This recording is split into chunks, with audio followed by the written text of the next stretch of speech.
मसीह यस्सु के जलाली नाम में आप सबको सलाम। मेरा नाम पास्टर मुश्ताक है और मैं आज क्वाइट टाइम हकीकी ज़िंदगी में से एक सबक आपके सामने पेश करना चाहता हूँ और ये है हमारे पास आज का हवाला गलीतियों उसका 3 बाब और उसकी 6 से 9 आयत तक। इस आयत में हम पढ़ते हैं कि किस तरह अब्राहम खुदा पर ईमान लाता है और वो रास्तबाज गिना जाता है।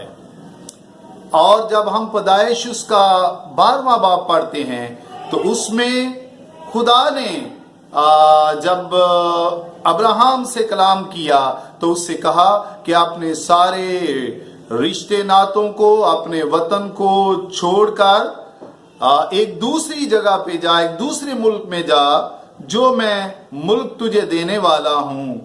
वो मुल्क सरजमीन केनान है।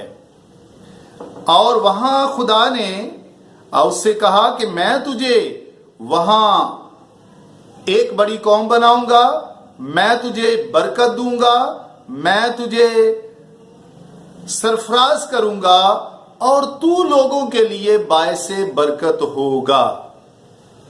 और जो तुझे मुबारक कहेंगे मैं उन्हें बरकत दूंगा और जो तुझ पर लानत करेंगे मैं उन पर लानत करूंगा।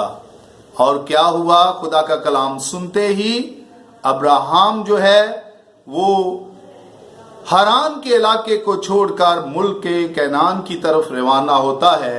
और पैदाइश 15 बाब जब हम पढ़ते हैं तो उसमें भी खुदा ने दोबारा उससे कलाम किया और उसने कहा कि आसमान के सितारों को जितने को गिन सकता है गिन, मैं इसी तरह तेरी औलाद को बढ़ाऊंगा। और खुदा के कलाम में लिखा है कि अब्राहम खुदा के वादों पर ईमान लाया और ये उसके लिए रासबाजी शुमार हुआ।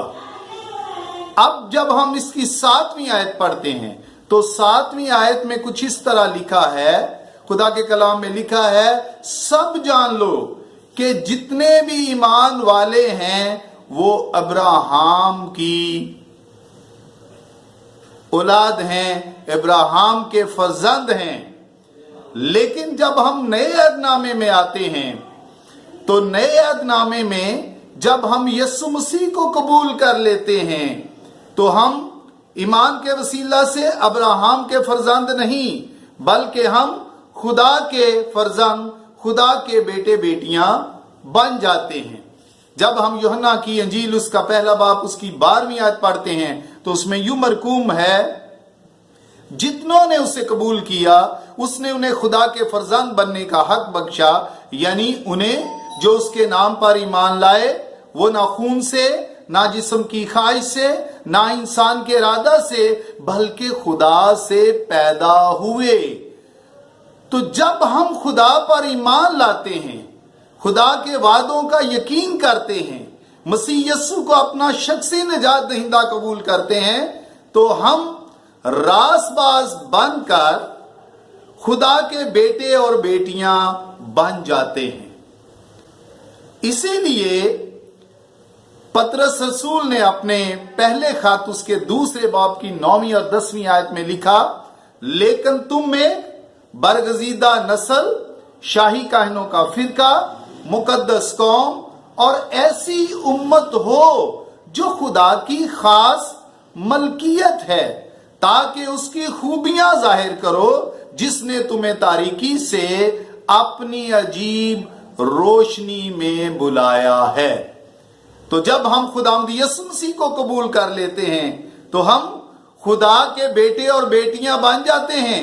और खुदा का कलाम हमें 7वीं आयत में बताता है, इसी बाब की 3 बाब की 7वीं आयत में, कि जो ईमान वाले हैं वो इब्राहिम के फर्जंद बन जाते हैं। लेकिन मेरे अजीजों, मैं ये आपको बताना चाहता हूं कि जब हम मसीह यस्सु को शख्सी निजात दहिंदा कबूल करते हैं तो हम इब्राहिम के फर्जंद नहीं बल्कि हम इब्राहिम के खुदा के फर्जंद बन जाते हैं। और अब हमारा फर्ज है, जिस तरह खुदा ने कहा कि तेरे वसीले से कौमें नजात पाएंगी, दुनिया की सारी कौमें नजात पाएंगी। अब मसीहियों के वसीला से सारी कौमें नजात पाएंगी। जब हम यीशु मसीह के कौल के मुताबिक, उसके फरमान के मुताबिक, उस बड़े अजीम फरमान के मुताबिक जो यीशु मसीह ने कहा, पास तुम जाओ और सब कौमों को शागिर्द बनाओ और उन्हें बाप और बेटे और रूह कुदस के नाम से बपतिस्मा दो और उन्हें यह तालीम दो कि उन सब बातों पर अमल करें जिसका मैंने तुम्हें हुक्म दिया है, और देखो मैं अब से लेकर हर रोज तुम्हारे साथ हूं। अब कौमें दुनिया की मसीहियों के वसीला से नजात पाएंगी, मसीहियों के वसीला से बरकत पाएंगी और खुदा का नाम इस जहां में जलाल पाएगा। बेटे का नाम, खुदा के बेटे यीशु मसीह का नाम जो है वो इस जहां में जलाल पाएगा। आए दुआ करें। ऐ अजीम खुदा, हम तेरा शुक्र करते हैं आज के कलाम के लिए कि अब्राहम ने तेरे वादों का यकीन किया, तेरे वादों पर ईमान लाया और वो रासबाज गिना गया। और जितने भी लोग हैं वो अब्राहम के फर्जंद हैं, सारे ईमान वाले। है खुदा, शुक्र करते हैं तेरे बेटे के लिए जिसको तूने दुनिया में भेजा, और तेरे बेटे के वसीला से, उसे कबूल करने के वसीला से हम तेरे बेटे और बेटियां बन जाते हैं। हम इस बात के लिए बड़ा शुक्र करते हैं। ये दुआ मांगते हैं मसीहा के नाम से, आमीन।